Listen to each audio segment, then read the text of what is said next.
இன்னைக்கு இருக்க ஒரு பெரிய பிரச்சனை பத்தி தான் நான் இந்த இடத்துல இந்த 5 நிமிடத்தை பயன்படுத்தி நான் பேசணும்னு நினைக்கிறேன்.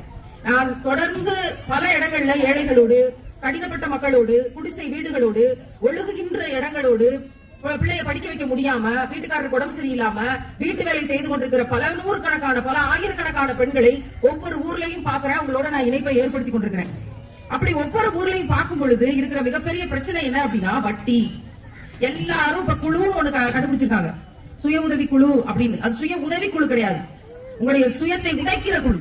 அந்த சுய உதவி குழுவுல கடனை வாங்கணும்னு அவசரத்துக்கு வாங்கிட்டு அது பிறகு அதை அடைக்க முடியாம வந்து கெட்ட கெட்ட வார்த்தைகள்லயே வீட்டுல வந்து பேசி ரவுடித்தனம் பண்ணி அந்த கடனை வசூலிக்க கூடியவர்களிடமிருந்து மீள முடியாமல் வேற குழுவுல இருந்து கடன் வாங்குறது, இந்த கடன் அடைக்கிறதுக்கு. அந்த கடன் அடைக்க முடியாம வேறொரு இடத்துல இருந்து கடன் வாங்குறது, அந்த கடன் அடைக்க முடியாம இன்னொரு இடத்துல இருந்து வாங்குறது. இப்படி வாங்கி வாங்கி வாங்கி பெண்கள், வீட்டுல இருக்கக்கூடிய பெண்கள் அவ்வளவு கடன் சுமையை தாங்க முடியாத அளவுக்கு தாங்குறாங்க.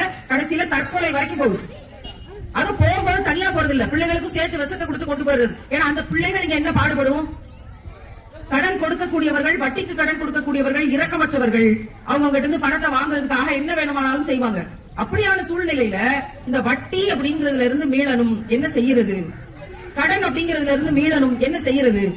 அதை பத்தி தெரியாததுனால நம்ம சாதாரணமா கடன் வாங்கிடுறோம், வட்டிக்கு வந்து பழகிடுறோம். என்ன செய்யறது? வேற வழி இல்லையே. எல்லாரும் சொல்லக்கூடிய விஷயம் என்ன தெரியுமா? என்ன செய்யறது? வேற வழி இல்லையே. என்ன செய்யறது? வேற வழி தெரியலையே. வேற உதவிக்கு ஆள் இல்லையே. நான் மிக அழகாக உங்களுக்கு ஒரு எளிமையா ஒரு உதாரணத்தை சொல்லி தரேன்.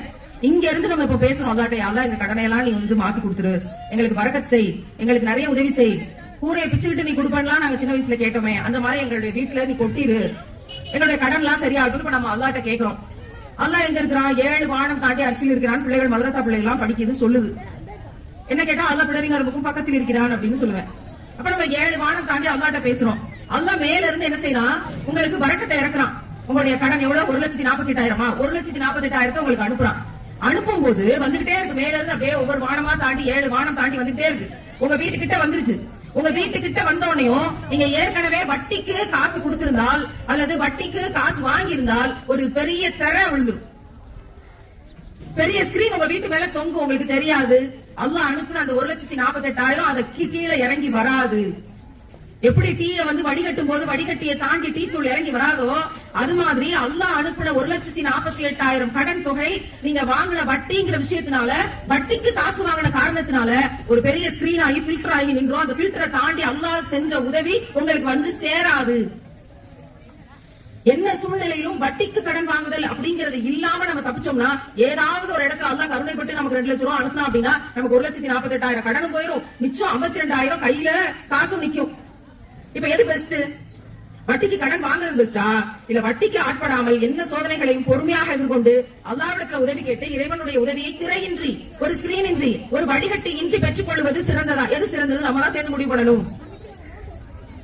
ஒரு சகோதரி சொல்றாங்க, வீட்டுல இவ்வளவு கடன் இருந்துச்சு, இவ்வளவு பிரச்சனை இருந்துச்சு, வீட்டுக்காரர் உடம்பு சரியில்லாம இருந்தாரு, யாரோ ஒருத்தவங்க மாற்று சமூகத்தை சேர்ந்தவங்க வந்து உதவி செஞ்சு கடைசியில எங்க குடும்பத்தோட பிள்ளைகளோட சேர்ந்து அந்த சமுதாயத்துக்கு போயிட்டோம். அந்த பெண்ணுக்கு சம்பந்தப்பட்ட அந்த குடும்ப தலைவிக்கு முஸ்லீம் ஆகணும்னு ரொம்ப ஆசை. அவங்க ஒரு வீட்டுல வேலை செய்யறாங்க, அவங்களுக்கு முஸ்லீம் ஆகணும்னு ரொம்ப ஆசை.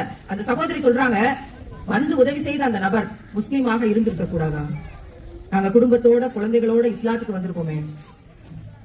இந்த வழிக்கு பின்னால் ஒவ்வொரு முஸ்லீமுக்கும் அல்லாஹ் யாருக்கெல்லாம் நிறைவான வாழ்க்கை தந்திருக்கானோ, அல்லாஹ் யாருக்கெல்லாம் சொந்த வீடு தந்திருக்கானோ, அல்லாஹ் யாருக்கெல்லாம் பேங்க் பேலன்ஸ் தந்திருக்கானோ, அல்லாஹ் யாருக்கெல்லாம் கடனற்ற வாழ்க்கை தந்திருக்கானோ, அல்லாஹ் யாருக்கெல்லாம் நிறைவான செல்வத்தை தந்திருக்கானோ, அல்லாஹ் யாருக்கெல்லாம் பரக்கத்தான பிசினஸ் தந்திருக்கானோ, அல்லாஹ் யாருக்கெல்லாம் போதுமானதுக்கு தேவைக்கு அதிகமாக செல்வத்தை தந்திருக்கானோ, அந்த அத்தனை முஸ்லீம்களுக்கும் கடமை இருக்கிறது. கஷ்டத்துல இருக்கக்கூடிய ஒரு முஸ்லீமுக்கு உதவி செய்ய வேண்டிய கடமை இருக்கிறது.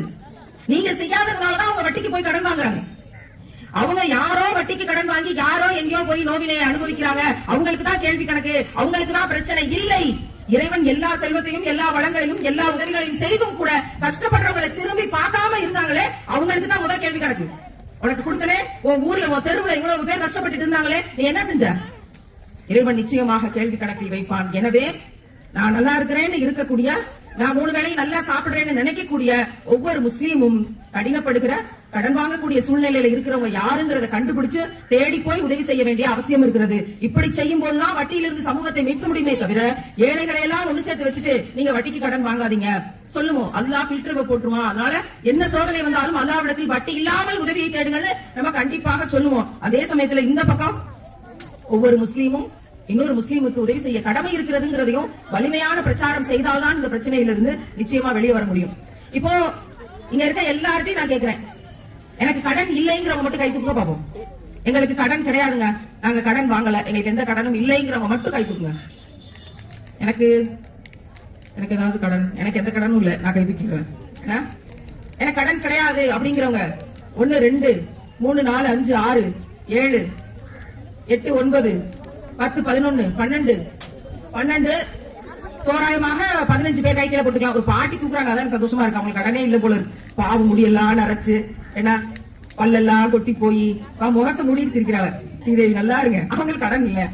3 வேளை கஞ்சி வேணுமாங்கிறது தான் இப்போதைக்கு அவங்களுக்கு தேவை. எந்த பிரச்சனையும் இல்லாம மாத்திரை மருந்து சாப்பிடாம அவங்க கை தூக்குறாங்க, எனக்கு கடன் இல்லமா அப்படின்ட்டு. அல்ஹம்துலில்லாஹ். மிச்ச பேர்லாம் என்ன, இங்க இருக்க 15 பேர்ல என்னை விட்டுட்டா 14 பேர் கை தூக்கி இருக்காங்கன்னா இவ்வளவு பேர் இருக்கிறோமே, எல்லாருக்கும் கடன் இருக்கிறதுனா யோசிச்சு பாருங்க. வட்டியோடு கடனா, வட்டி இல்லாத கடனா? வட்டி இல்லாத அழகிய கடனை கொடுத்தவர்கள் அல்லாஹ்விடம் மிகப்பெரிய கூலியை வாங்கிக் கொள்கிறார்கள். ஆனா வட்டியோட கடன் கொடுக்கறவன் நரகத்தை தான் விடுவான்.